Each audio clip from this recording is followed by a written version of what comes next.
В сельском поселении Южное сегодня состоялось торжественное открытие новой школы. В церемонии принял участие глава Ингушетии Махмуд Али Калиматов. Объект возвели в рамках реализации национального проекта образования. Трехэтажное здание рассчитано на 320 мест. На первом этаже расположен блок начальной школы, пищеблок, учебные кабинеты, лаборатории, актовые и спортивные залы. На территории школы также есть большая спортплощадка.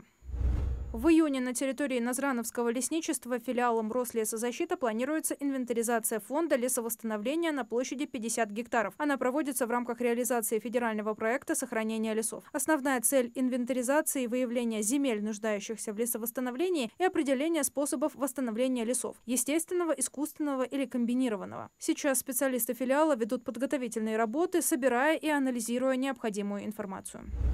Начато строительство школы-интерната на 120 мест в сельском поселении Галашки. Работы ведутся в рамках реализации госпрограммы «Комплексное развитие территорий» для нужд республиканской санаторно-лесной школы имени Чиниева. На первом этаже расположат музей, выставочный зал детского творчества, спортивный и актовый залы и медицинский блок. На втором этаже начальную школу, библиотеку и читальный зал, а на третьем – жилые комнаты для воспитанников школы-интерната.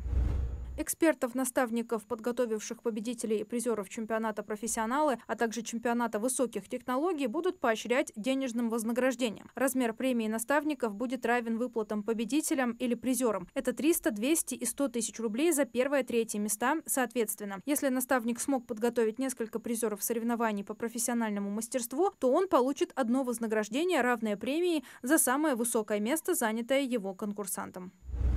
Госдума приняла во втором и третьем чтениях законопроект о признании иноагентами тех, кто содействует международным организациям, в которых не участвует Россия, если они направлены против безопасности страны. Такой же статус предлагается распространить на тех, кто вовлекает граждан в сбор сведений в области военно-технической деятельности, которые могут быть использованы против государства, распространение сообщений и материалов и участие в их создании.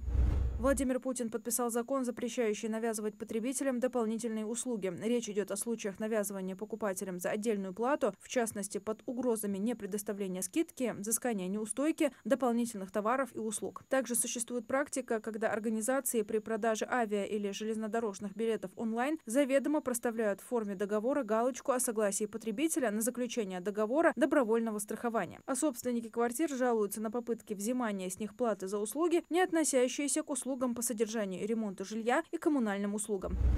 В связи с изменениями в законодательных актах, которые вступают в силу в апреле, многим водителям одновременно придется поменять свои удостоверения, из-за чего ожидается большой наплыв желающих в ГИБДД, сообщают эксперты. Помимо этого, в апреле закончится период упрощенной замены иностранных водительских удостоверений для новых граждан России и лиц, получивших право на постоянное проживание до 1 апреля 2024 года. В Госавтоинспекции 1 апреля сообщили о том, что водительские права, срок действия которых истекает в период с 1 января 2022 года по 31 декабря 2025 года, автоматически продлеваются на 3 года.